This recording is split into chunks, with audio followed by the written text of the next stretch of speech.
भी एडिशन कराना है, डिलीशन कराना है, कोई भी नाम में मॉडिफिकेशन कराना है, everybody is welcome to do this either through BLO और through the voter helpline BHA application. You can directly do this. So I would appeal through you to everybody to kindly make these changes. Friends, now coming to the polling stations, there would be 1.77 lakh polling stations in these 5 states, and of which 1.01 would have webcasting facility. We have prescribed 50% webcasting, and with a liberty to the states on the basis of vulnerabilities to increase it on their own. So this would be close to 1.01 lakh. Then all this would be monitored through the control rooms, and the number of women managed polling stations there would be 17,734 polling stations which will be model polling stations. There would be PWD managed polling stations, 621, and women managed would be 8,192, more than one in most of the constituencies. Coming to the assured minimum facilities, every polling station would have toilet, drinking water, ramp, light, help desk, signage, सभी polling stations पे सुविधा होगी। और प्रयास ये है कि पहले आपको पूरी तरीके से वोटर लिस्ट में शामिल करें। शामिल करने के बाद आपकी जो वोटिंग एक्सपीरियंस है पोलिंग स्टेशन पे, उसको भी और सहज और सुगम बनाएं, और उसको ये भी माध्यम बनाएं कि सोसाइटी में PWDs, transgender, women, old age, सब किसी को सेंसिटिविटी स्पेसिफिकली एक through the medium of the voting it gets reflected, and entire we showcase and we put an example before the society that yes, at the polling station when we can do this respect and the separate treatment for them which is their due, why can't we do it elsewhere in the society? So this is our modest effort to bring this fact into the limelight. Coming to the elderly voters, as you know, in all these states also they will have the facility to vote from their home. Form 12D 5 दिन के अंदर वो भर सकते हैं। Similarly, next, ये भी एक बड़ा इंटरेस्टिंग है स्लाइड जो आपको दिखाना था। बहुत सी जगहें ऐसी हैं जहाँ पर हम लोग अंदर जा रहे हैं ताकि हर वोटर के पास पहुँच सकें। अगर आप फर्स्ट स्लाइड देखेंगे, ये फर्स्ट टाइम पोलिंग स्टेशन है। 8 किलोमीटर इससे बचेगा चलना, Jagdalpur, Bastar, Chhattisgarh, this is those areas. Similarly in Rajasthan, this is also new booth. तो एक स्पेशल कोशिश है कि जो लोग को कम से कम चलना पड़े, वैसे भी हमारा नियम है कि 2 किलोमीटर के अंदर में हम देंगे, बट जहाँ पॉसिबल नहीं था वहाँ भी हम भर रहे हैं। इसी प्रकार से जो हमारे मैंने आपको बताया था पर्टिकुलरली वल्नरेबल ट्राइबल ग्रुप्स हैं, उनके लिए भी हम स्पेशल पोलिंग स्टेशंस बना रहे हैं। बफर जोन ऑफ फैन के अंदर में ये पोलिंग स्टेशन होगा, जो कि मांडला MP में, जस्ट दी शोकेसिंग। और अगर आप नेक्स्ट वाला देखें, पिपरिया डिस्ट्रिक्ट, नर्मदा MP, इसमें 165 kilometres from district headquarter, tribal dominated district, people will go and this is the kind of reverse and all terrain they will cross. This is in Mizoram, 22 non motorable polling stations. तो ये सिर्फ इसलिए आपको दिखा रहा है कि जो पोलिंग पर्सनल हैं वो कितनी मेहनत से, कितनी दूर में अपना ड्यूटी करने जाते हैं, और 6 महीने की तैयारी सिर्फ इसीलिए है जिससे कि सबको सुविधाएं मिल जाएं। और इसीलिए I will like to appeal through you to all the voters of these 5 states कि अगर हमने इतनी मेहनत की है तो आप भी कम से कम वोट देने के लिए जरूर आएँ। Special request to youth, women and the people living in urban areas, those where we see a little apathy. Friends, आपको पहले भी ये बताया है हमने कि सी विजिल के माध्यम से कोई भी शिकायत कर सकता है किसी भी तरीके की इंड्यूसमेंट की, और जिसके पास हम 100 मिनट में पहुंचेंगे। और इसका प्रयोग में रिसेंटली हेल्ड इलेक्शंस में हमें काफ़ी शिकायतें मिली हैं और इंड्यूसमेंट रोकने में भी मदद मिली है। नो योर कैंडिडेट्स, ये हम हर स्टेट में दिखा चुके हैं कि किसी की भी अगर आपराधिक पृष्ठभूमि है तो उस आपराधिक पृष्ठभूमि वाले कैंडिडेट को अपने बारे में 3 बार न्यूज़पेपर में देना पड़ेगा, टीवी में देना पड़ेगा, और उसकी पॉलिटिकल पार्टी को भी आगे बढ़ के ये लिखना पड़ेगा कि उन्होंने ऐसे कैंडिडेट को क्यों चुना, क्या उस कॉन्स्टिट्यूएंसी में जो आपराधिक पृष्ठभूमि के कैंडिडेट चुने गए हैं उनके अतिरिक्त कोई और उपलब्ध नहीं था. Once they give this information, it is for the voter to decide on the basis of an informed choice as to what he wants to do. Another new initiative we have taken is on the integrated election expenditure monitoring. कुछ समय पहले, और इसके भी बहुत अच्छे results हम सोचते हैं हमें मिलेंगे, और ये एक ट्रांसपेरेंसी और ईज़ ऑफ कंप्लायंस के लिए नया इनिशिएटिव है, जिसमें जो पॉलिटिकल पार्टीज़ हैं उनको 31 अक्टूबर तक कंट्रीब्यूशन रिपोर्ट देनी होती है कि उन्हें कहाँ से कितने पैसे मिले, और उसी के बेसिस पे उनको इनकम टैक्स की छूट मिलती है. तो पीछे ये देखने में आया था कि इसके बारे में कुछ सूचनाएं समय पर भी नहीं आती थीं, और कुछ ऐसे केस भी थे जिसमें छूट नहीं वाजिब होने के बाद भी ले ली गई थी. तो इन सभी चीज़ों को भरने के लिए, कंप्लीट करने के लिए now new IT system has been started, and in which the contribution report, which is due of every year by 31st October, would have to be filled. Similarly, annual audit reports political parties को अब इसी IT tools में digital mode में देनी पड़ेंगे, और एक और रिपोर्ट उन्हें देनी होती है पॉलिटिकल पार्टीज़ को आफ्टर एवरी इलेक्शन, जिसमें वो रिपोर्ट 30 दिन के अंदर देनी होती है जैसे ही चुनाव ख़त्म हो, और 75 डेज़ के अंदर में फाइनल रिपोर्ट, ताकि उस इलेक्शन में कितना खर्चा पॉलिटिकल पार्टी ने किया. तो अब हमारे पास किस कैंडिडेट ने कितना खर्चा किया ये तो होगा, साथ ही साथ पॉलिटिकल पार्टीज़ ने इलेक्ट्रॉनिक सिस्टम के थ्रू ये भी होगा. This will help in ease for the political parties to fill up this details online, and would also help us in keeping it at one place and do whatever assessment and analytics is possible in addition to housekeeping. Similarly, जो inducement free elections का focus चुनाव आयोग और गंभीरता के साथ दे रहा है, उसके लिए भी एक इलेक्शन सीजर मैनेजमेंट सिस्टम इस बार नया शुरू किया जा रहा है इन 5 असेंबली इलेक्शंस में. What is this? जितनी भी एनफोर्समेंट एजेंसीज हैं, हम सबको कुछ ना कुछ स्ट्रॉन्ग डायरेक्शंस देते हैं, जो मैं इसके तुरंत बाद आपको दिखाऊंगा before coming to the schedule, कि आप जो भी सीजर कर रहे हैं उसको भरिए. Don't work in silos, work in a coordinated manner, but it doesn't get coordinated often.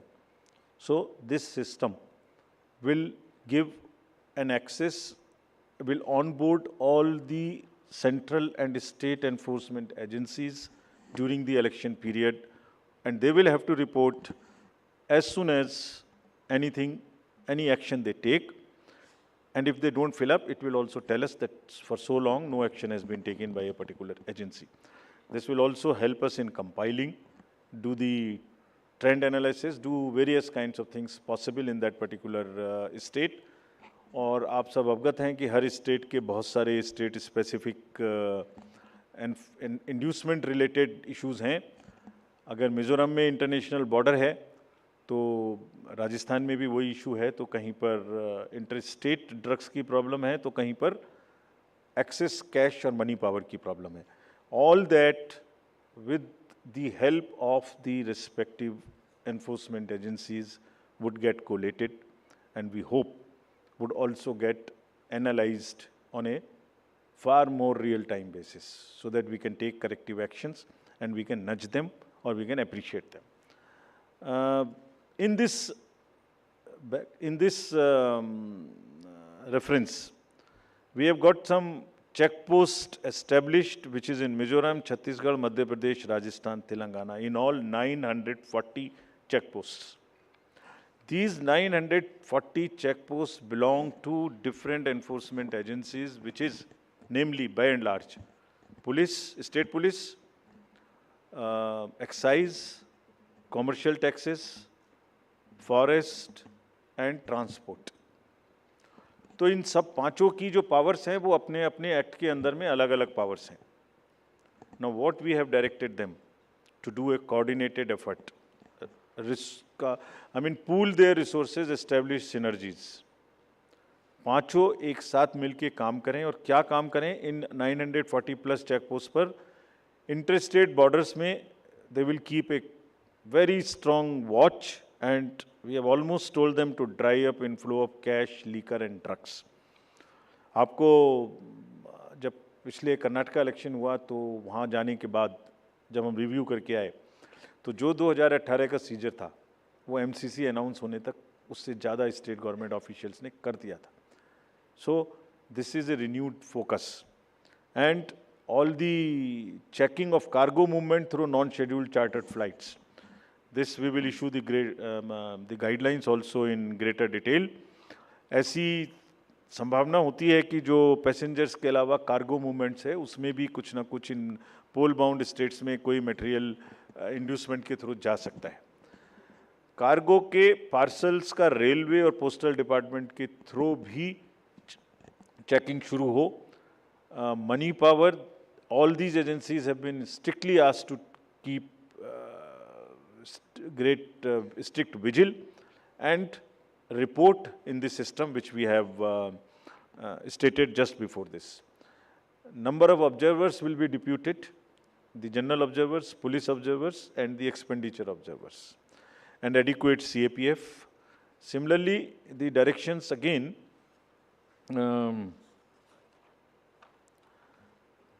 at the polling stations, wherever necessary, we will keep the female staff to check impersonation.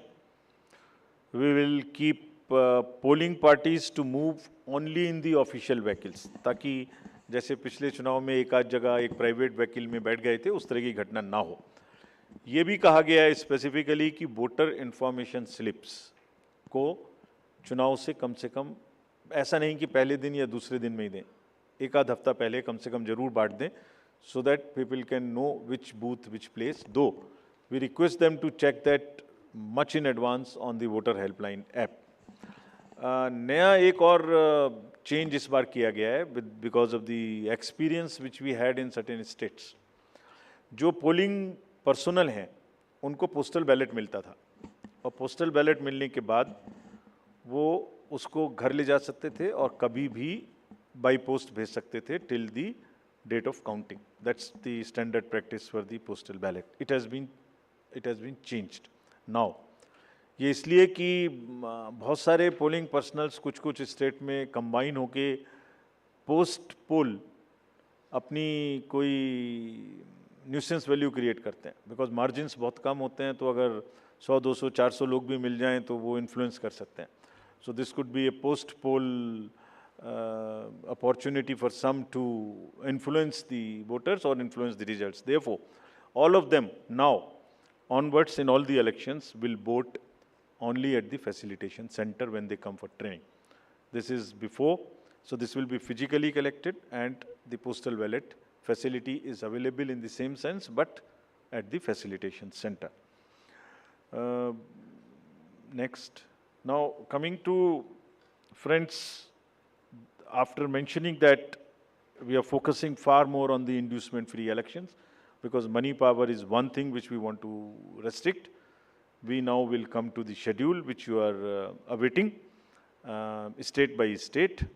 And now to start with from the Mizoram, the date of poll will be 7th November and date of counting would be 3rd, which is common of course for all these states, and elections in all these states would be completed by 5th of December. So date of poll is 7th November.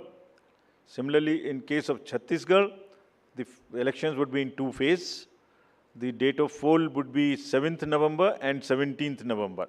The nominations after Mizoram in the for the first phase of the Chhattisgarh would happen on 20th, the 13th, and the last date would be 20th.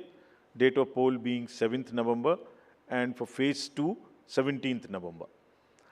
In Madhya Pradesh, this coincides with the second phase of Chhattisgarh, and date of poll would be 7th November. So, first Mizoram and the first phase of Chhattisgarh, then second phase of Chhattisgarh, and one phase in Madhya Pradesh. Thereafter, Rajasthan, where the date of poll will be 23rd November in one phase entirely in Rajasthan. The date of issue of Gazette notification would be 30th October, and date of counting for everyone being 3rd of December. Telangana would go last to the poll, and date of poll is 30th November, with the date of issue of Gazette notification being 3rd of November. And the entire election process would be complete by 5th of December. So this is what is the schedule. And again, I request all of you, through all of you, to all the voters to please come and exercise in the festival of democracy in a true sense. Thank you very much. Thank you. Thank you for those detailed remarks, sir. Just hold on. Just hold on. Floor is open for questions. Don't stand up. Just keep sitting and just put up your hands, and I'll direct the micer to come to you.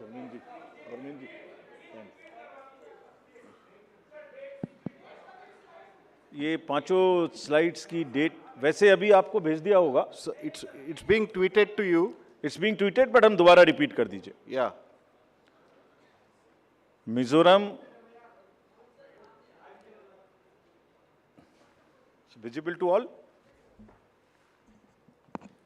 Next. Next, Madhya Pradesh, date of poll 17th November. Rajasthan, 23rd November.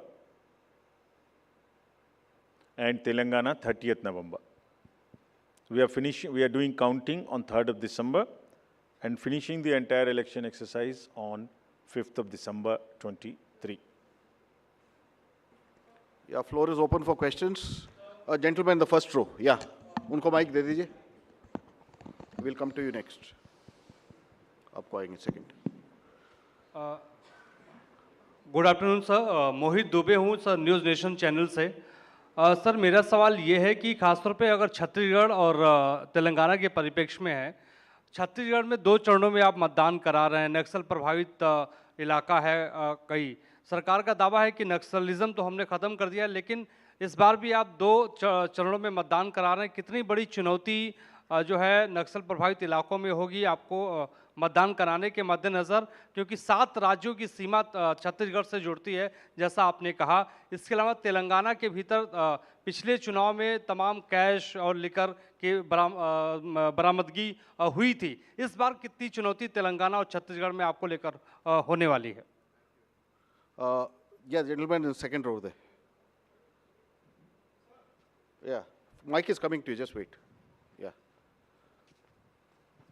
Sir मैं श्रीकांत भाटिया हूँ, संवाद Sindhi newspaper और हमारी नज़र news channel है.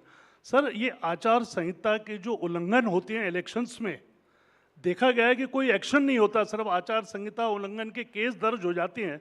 तो sir कोई आपके पास डेटा है कि लास्ट इलेक्शन में आचार संहिता उल्लंघन में क्या लीगल एक्शन लिया गया कैंडिडेट के खिलाफ? और पॉलिटिकल, एक छोटा सवाल सर, आपने कहा कि जो कैंडिडेट पैसा खर्च करता है उसका रिकॉर्ड यहाँ रखा जाएगा. क्या वो रिकॉर्ड आम पब्लिक देख सकती है कि किस कैंडिडेट ने इलेक्शन में और किस पार्टी ने कितना पैसा खर्च किया? Yeah, gentleman in the second row there, in the middle of that row, please. Sir मैं प्रदीप कुमार, टोटल न्यूज़ से. सर मेरा सवाल यह है कि आपने आपराधिक छवि वालों का जो जिक्र किया है और उसको लेकर जो एक्शन की बात की है और जो प्रचार भी करना होगा उनको 3 बार बताना, लेकिन क्या ऐसे आपराधिक छवि वाले उनकी रोकथाम को लेकर इसके अलावा आपके पास क्या उपाय रहेगा, और अगर जानकारी नहीं मिलती तब एक्शन क्या होगा?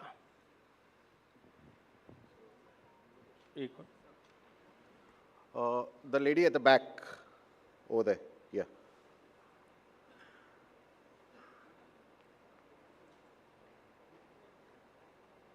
Yeah, give it to the lady. Yeah. I'm Meetu Jain from The Wire. मेरा सवाल इलेक्ट्रल रोल्स की प्योरिटी को लेके है. आपने बोला है कि जो BLO होगा वो जो डेटा है वो अपडेट करेगा. सवाल ये है कि BLO कितना कंप्यूटर savvy है ये डेटा अपलोड करने के लिए, और ये डेटा वो खुद अपलोड करता है या is it outsource to somebody else जो ये काम करेगा? Or if it is outsourced, then what is the procedure that is followed for outsourcing this work to somebody who would be uploading this data? Thank you. Just we'll have another round later. Okay. Chhattisgarh में चुनाव के विषय में आपने प्रश्न पूछा।